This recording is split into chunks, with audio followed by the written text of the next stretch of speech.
तो ये पार्ट शुरू होता है और हमें इंटरनल कोर्टयार्ड के एरिना का सीन दिखा जाता है, जहाँ पे हम शोयन और वाइट गैंग के लीडर यानी कि बाइचंग को देखते हैं।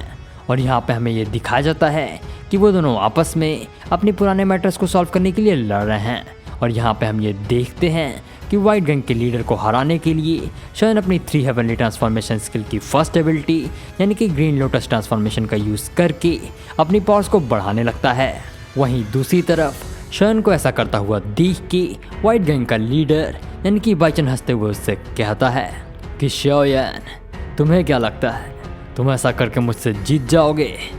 मैं तुम्हें दिखाता हूँ कि असली डॉलिंग लेवल की पावर्स क्या होती हैं। वो ऐसा बोल ही रहा होता है कि तभी शोयन अपनी स्वॉर्ड का यूज़ करके बाइचंग पे अटैक करता है और उसे ऐसा करता हुआ देख के बाइचन बहुत ज़्यादा घबराने लगता है। जिसके बाद बाइचन भी अपनी स्पेयर का यूज़ करके अपनी एक दोची स्किल को यूज़ करने लगता है और उसी दोची स्किल की मदद से वो भी शोयन के ऊपर एक काउंटर अटैक करता है। और उन दोनों के अटैक जब आपस में टकराते हैं तो वहाँ पे एक बहुत बड़ा धमाका होता है और उस धमाके को देख के उस एरिना में खड़े सभी लोग बहुत ज़्यादा चौंक जाते हैं। लेकिन उन लोग की लड़ाई यहीं पे नहीं रुकती। जिसके बाद बाइचन अपनी स्पेयर का यूज़ करके शोयन के ऊपर एक और अटैक करता है और बाइचन का ये अटैक इतना ज़्यादा पावरफुल होता है जिसकी वजह से शोयन इस अटैक को डिफेंड नहीं कर पाता। जिसके बाद बाइचन इसी मौके का फ़ायदा उठा के अपनी पावर्स का यूज़ करके शोयन के ऊपर एक दूसरा अटैक करता है और इसी के साथ बाइचन अपनी स्पेयर का यूज़ करके शोयन पे एक के बाद एक अटैक करने लगता है। वहीं दूसरी तरफ शोयन भी अपनी पावर्स का यूज़ करके बाइचन के अटैक से खुद को डिफेंड करने लगता है। हालांकि बाइचन के अटैक्स इतने ज़्यादा ताकतवर होते हैं कि शोयन ऐसा नहीं कर पाता, जिसकी वजह से शोयन का वेपन उसके हाथ से छूटकर नीचे जाके गिर जाता है। और ऐसा होता हुआ देख के उस एरिना में मौजूद सभी लोग जो भी उस मैच को देख रहे होते हैं वो सभी बहुत ज़्यादा हैरान हो जाते हैं। जिसके बाद बाइचन अपनी स्पेयर का यूज़ करके शोयन के ऊपर एक फाइनल अटैक करने लगता है और फाइनल अटैक करने के साथ साथ वो उससे कहता है कि शोयन, मेरा ये स्पेयर बहुत ही ज़िद्दी है। एक बार अगर ये किसी की जान के पीछे पड़ जाए तो बिना उसकी जान लिए ये नहीं रुकता। मेरे हिसाब से इसे बोलना चाहिए था कि आज मैं तुम्हारी जान लेके रहूँगा, लेकिन इसने ऐसा नहीं बोला।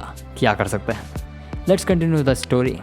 और ऐसा बोलते हुए बाइचन अपनी स्पीयर का यूज़ करके शोयन पे एक फाइनल अटैक करता है। हालांकि उसके इस अटैक से शोयन को कुछ खास फर्क नहीं पड़ता और शोयन बड़ी ही आसानी से अपनी 3000 थंडर स्टेप्स मूवमेंट का यूज़ करके उस अटैक से बाहर निकल जाता है। जिसके बाद शोयन फिर अपनी स्वॉर्ड के ही बाइचन पे अटैक करने लगता है और स्वॉर्ड ना होने की वजह से शोयन की स्पीड कई गुना बढ़ गई होती है और उसकी बढ़ी हुई स्पीड को देख के बाइचन थोड़ा घबराने लगता है। जिसके बाद वो अपने मन में सोचते हुए कहता है कि डैम, आखिर ये इतनी तेज कैसे दौड़ पा रहा है? अभी थोड़ी देर पहले तक तो ये बिल्कुल कछुए की तरह दौड़ रहा था।